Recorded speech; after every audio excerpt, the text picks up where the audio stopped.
জলপাইগুড়িতে দুর্যোগের ধাক্কা, ঝড়ের ক্ষতচিহ্ন। হাসপাতালে এখনো আহতদের ভিড়, মাথা ছাধারি অসহায় বহু মানুষ।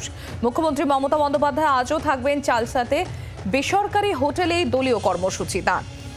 কি অবস্থা এখন ওখানকার জানবো আমাদের প্রতিনিধি নারায়ণ সিংহ রায় সরাসরি রয়েছেন আমাদের সঙ্গে। নারায়ণ, কি অবস্থা ওখানে?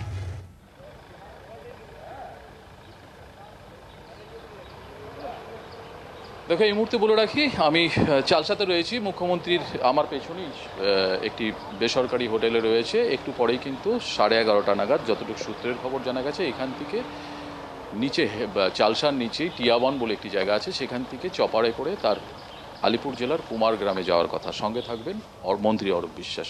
তার পাশাপাশি বলে রাখি, জলপাইগুড়ি জেলার ময়নাগুড়িতে, যেখানে গত দুদিন আগে প্রবল ঝড়ে একেবারে লণ্ডভণ্ড বেশ কিছু গ্রাম, তার পাশাপাশি কুচবিহার জেলার কিছু জায়গা, আলিপুরদুয়ার কিছু জায়গা, সব জায়গাতেই কিন্তু সরকারিভাবে যত যা করার, অর্থাৎ সরকারিভাবে প্রশাসনের তরফ থেকে গত দুদিন ধরে যেরকমভাবে এক নাগারে ক্ষতিগ্রস্ত মানুষদের পাশে দাঁড়িয়ে কাজ করা, অর্থাৎ ত্রিপাল দেওয়া, জলের ব্যবস্থা করা, খাবার দাবারের ব্যবস্থা করা, ওষুধের ব্যবস্থা করা, সবটাই কিন্তু চলছিল।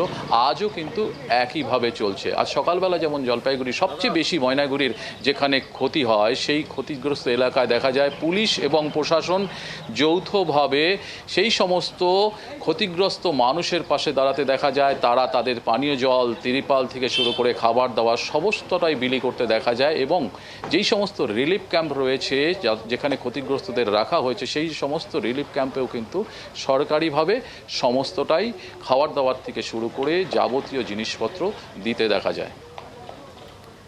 সাধারণ মানুষ তারা অত্যন্ত ক্ষতিগ্রস্ত। এরকম আচমকা এবং একটা আবহাওয়ার পরিবর্তনের জন্য কেউই তৈরি ছিল না। ভোটের মুখে প্রচারও রয়েছে। মুখ্যমন্ত্রী মমতা বন্দ্যোপাধ্যায় সেখানে তিনি গিয়েছেন, দুর্গতদের পাশে থাকার বার্তা দিয়েছেন, বলেছেন যে প্রশাসনিক সব রকম সাহায্য করা হবে। কতটা আশ্বস্ত সেখানকার মানুষ? একেবারেই দেখো, পরশুদিন যখন এই ঘটনা ঘটে, তারপর কিন্তু তড়িঘড়ি মুখ্যমন্ত্রী কলকাতা থেকে পাড়ি দেয় শিলিগুড়িতে। শিলিগুড়ি বাগডোগরা বিমানবন্দরে নেমেই কিন্তু ওই রাতে, অর্থাৎ রাত্রি 12টা নাগাদ শিলিগুড়িতে এসে পৌঁছন, জলপাইগুড়িতে এসে পৌঁছয়। প্রথমেই কিন্তু যারা মারা গেছেন, অর্থাৎ সেই মৃতদের বাড়িতে গিয়ে তাদের পাশে দাঁড়ান মুখ্যমন্ত্রী এবং আশ্বাসন দিতে দেখা যান। তারপর সেখান থেকে চলে আসে জলপাইগুড়ি সদর হাসপাতালে, কারণ সেখানে ঝড়ে ক্ষতিগ্রস্ত আহত বহু মানুষ, তাদের চিকিৎসা চলছে। গুরুতর আহত রয়েছে এখনও অবধি অনেকে, তাদের মধ্যে এখন অবধি বেশ কয়েকজনের চিকিৎসা চলছে শিলিগুড়ির বেসরকারি হাসপাতালে, যেখানে দেখা গেছে গতকাল অভিষেক বন্দ্যোপাধ্যায় তাদের পাশে দাঁড়িয়েছে, তাদের সাথে কথা বলতে দেখা গেছে শিলিগুড়িতে। অন্যদিকে মুখ্যমন্ত্রী কিন্তু সেই রাত্রেই, অর্থাৎ গত পরশুদিন রাত্রি 1টা থেকে 1:30 নাগাদ কিন্তু সেই গ্রামে পর্যন্ত যান এবং সেই সমস্ত মানুষের সাথে কথা বলেন, রিলিফ ক্যাম্পে যান এবং যেখানে ক্ষতিগ্রস্ত গ্রাম সেখানে গিয়েও কিন্তু সরেজমিনে সবটাই দেখে আসেন।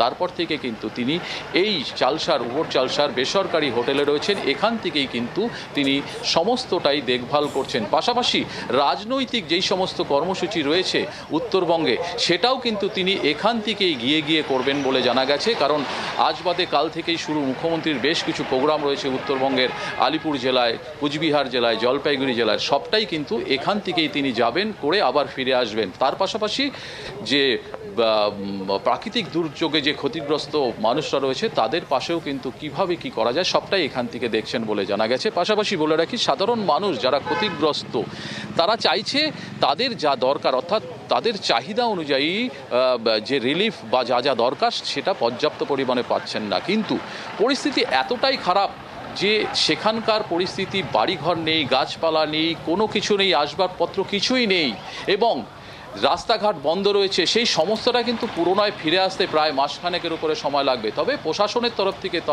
যুদ্ধকালীন তৎপরতায় কাজ চালাচ্ছে, উদ্ধার কাজ চলছে। এখন অবধি গাছ সরিয়ে রাস্তা পরিষ্কার করার চেষ্টা চলছে। বিদ্যুতের লাইন নেই, খুঁটি উপড়ে গেছে, বিদ্যুতের তার উড়ে চলে গেছে অন্যত্র। সবটাই কিন্তু পরিস্থিতি স্বাভাবিক করার চলছে, যদিও সেটা সময় সাপেক্ষ ব্যাপার। কিন্তু সাধারণ মানুষ চাইছে যত দ্রুত সম্ভব এই পরিস্থিতি স্বাভাবিক হয়ে যাক। নজর রাখো নারায়ণ, আপাতত তোমাকে ধন্যবাদ।